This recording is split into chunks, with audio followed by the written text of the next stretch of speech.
Il y a des mots que l'on emploie aujourd'hui à tort et à travers, alors qu'ils ont un sens profond, voire même un sens glorieux. Admirable. Admirable fait partie de ce genre de mots. Qu'est-ce qui est admirable sur cette terre? La nature, la beauté humaine, le jeu d'un acteur d'exception, battre des records, atteindre des sommets, rouler par exemple dans une magnifique voiture de course, ou bien encore être célébré par les foules. Tout cela projette, certes, de la lumière. Et ça fait partie des choses d'exception, mais est-ce pour autant admirable? La réussite des hommes est devenue le principal sujet d'admiration. On loue la réussite sociale comme si cela était le but de chacun ici-bas. On loue aussi, bien sûr, la position religieuse. Y aurait-il des consécrations plus admirables que d'autres? Un ministère plus élogieux? En tous les cas, les prophètes, c'est nombreux devins, ceux qui n'ont à la bouche que des flatteries, mais sont très, très admirés. Mais admirer ne vous rend pas nécessairement admirable. Nombreux sont les héros qui ont obtenu leur couronne et leur gloire par la corruption. Alors, sont-ils toujours aussi admirables? Si on essaie d'être un petit peu moins superficiel, ce qui est admirable, bien, c'est d'exercer la loi de Christ.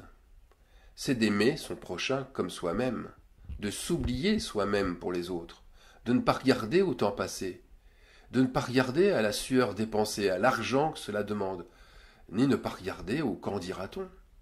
Bref, le sacrifice, son propre sacrifice, devient alors secondaire, sans importance. Par conséquent, ce qui est admirable se fait bien. Cela se fait pour les autres, sans arrière-pensée, et sans le crier sur les toits. Ce qui est admirable n'est alors que très peu admiré par le plus grand nombre, puisque combien d'actes admirables se sont faits dans l'anonymat le plus complet, sans même qu'on en ait parlé, ou que seule la mort de celui qui les exerçait ait réveillé son histoire. Jésus de Nazareth, lui aussi, n'ameutait pas les foules pour qu'elles l'admirent lors d'une guérison. Un jour, l'homme admirable vient l'aborder sans qu'il puisse se préparer à l'avance à cette rencontre. L'admirable entra dans Capharnaüm. Jésus, en fait, ne s'attendait sûrement pas à ce qu'il prenne la forme d'un chef militaire romain venant le supplier, encore moins un officier s'humiliant à la façon d'un serviteur. Jésus trouva admirable la foi d'un tel chef romain pour son serviteur malade, qui vint le trouver en se mettant lui-même dans la situation de serviteur. On aurait dit que c'était lui le malade, lui l'infirme, lui le mourant. Son serviteur, en fait, ne pouvait plus bouger, il était alité et paralysé. L'estime qu'avait ce centenier était admirable. La souffrance de son serviteur ne le laissait pas du tout indifférent.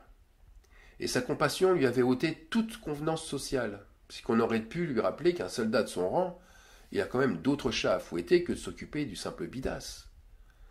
Mais cet homme de cœur était bien trop préoccupé à chercher le meilleur pour que son serviteur guérisse. Et il pria Dieu, et c'est Jésus que le centenier trouva. Un mot de Jésus, et son serviteur serait guéri. C'est ce qu'il pensait, et c'est ce qu'il fit dire à Jésus. Lui, un commandant qui avait plus de 100 hommes sous ses ordres, eh bien, il se sentait misérable, et il ne se sentait pas assez saint pour recevoir chez lui le Fils de Dieu.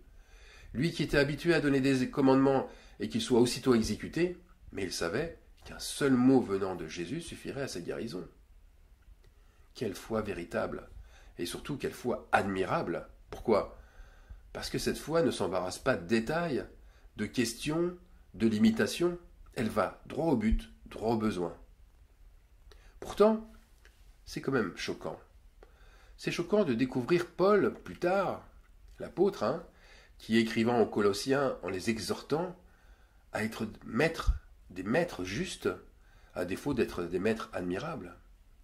Et Paul leur dira: Maîtres, accordez à vos serviteurs ce qui est juste et équitable, sachant que vous aussi vous avez un maître dans le ciel. Incroyable. À des hommes de foi, Paul se sent obligé de leur rappeler la loi d'amour, alors que le centenier, de surcroît romain et non judéen, mais connaissait le maître dans le ciel, puisqu'il a fait de lui-même ce qui est juste. Après l'avoir entendu, donc le centenier, Jésus fut dans l'étonnement. Et il dit à ceux qui le suivaient, « Je vous le dis en vérité, même en Israël, je n'ai pas trouvé une aussi grande foi. » Alors c'est vrai, on peut savoir ce qui est juste, mais ne rien faire, bien sûr pour de multiples raisons qui engagent bien souvent des intérêts obscurs. On peut faire aussi ce qui est juste, mais pour se servir soi-même. Jésus rencontra en premier quelques anciens des Juifs, envoyés par le centenier, pour le prévenir de son besoin. Et voilà ce qu'ont annoncé ces religieux. Ce centenier mérite qu'on lui accorde de l'intérêt, car il aime notre nation. C'est lui qui a bâti notre synagogue. Luc 7, 5. Vous voyez où ces religieux ont mis la barre du mérite? Comme il s'est intéressé à nous, il mérite que l'on s'intéresse à lui. Ah, ils n'ont pas mis en avant l'amour qu'il a pour son serviteur, mais ce que le centenier a fait pour eux. Cet homme était totalement désintéressé contrairement à eux. Et c'est ce désintéressement qui a plu à Dieu. Ce qui compte, c'est d'exercer la justice, mais avec l'amour désintéressé. Et ce genre d'amour, il se voit dans la bonté. Et la bonté se voit à son tour dans le fruit du Saint-Esprit. La bonté, c'est une disposition de cœur à être bienveillant, compatissant, charitable. Attention, pas seulement quand la situation est favorable. Et malheureusement pour l'esprit religieux, mais la bonté ne s'acquiert pas. Elle s'attend. Elle vient d'en haut. Sinon, on ne fait que de l'imiter, et c'est une imposture. En cela, la bonté rejoint bien entendu l'abnégation. Alors cette abnégation, eh bien, Jonathan, le fils du roi Saül, il l'avait bien pour David. David disait de lui, dans un cantique funèbre, « Ton amour pour moi était admirable, bien au-dessus de l'amour des femmes. » 2 Samuel 1, 26. David ne parlait pas uniquement d'un sentiment d'amitié très fort qu'il avait pour Jonathan. Jonathan avait fait des choses exceptionnelles pour David, qui demandent une abnégation totale. David n'en a pas écrit des livres entiers, mais Jonathan protégea autant qu'il en était capable David, et il protégea David de la haine de son père Saül. Il l'avertissait dès qu'il le pouvait des conspirations maléfiques de Saül, et il faut le préciser, au péril de sa propre réussite sociale. Pourquoi? Parce que son père connaissait, et connaissant sa complicité avec David, il lui faisait de moins en moins confiance. Et Jonathan aurait dû, au contraire, se préparer plutôt à prendre la succession de son père sur le trône. C'est d'ailleurs ce que lui demandait Saül. C'est ce qu'il lui demandait de faire. Mais Jonathan cherchait en premier la justice, et il n'avait d'ambition que de servir David.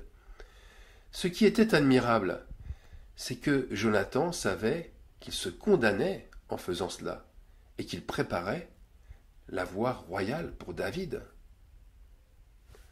Et que lui, par conséquent, n'aurait aucun héritage en agissant ainsi. Jonathan s'est sacrifié pour que David devienne roi. Il était désintéressé dans son amour pour David, car il y avait bien un lien indestructible entre eux deux, une espèce d'alliance, mais plus qu'une alliance humaine, une alliance divine. Lisons 1 Samuel 20, 42. « Que l'Éternel soit à jamais entre moi et toi, entre ma postérité et ta postérité. » Voyez, la chose admirable par excellence, c'est de faire pour autrui une chose désintéressée, et désintéressée au point qu'elle pourrait mettre en péril son propre avenir, ou sa propre réussite sociale ou professionnelle. Alors on admire souvent des gens, mais rarement pour leurs faits admirables. En réalité, pour d'autres faits plus spectaculaires.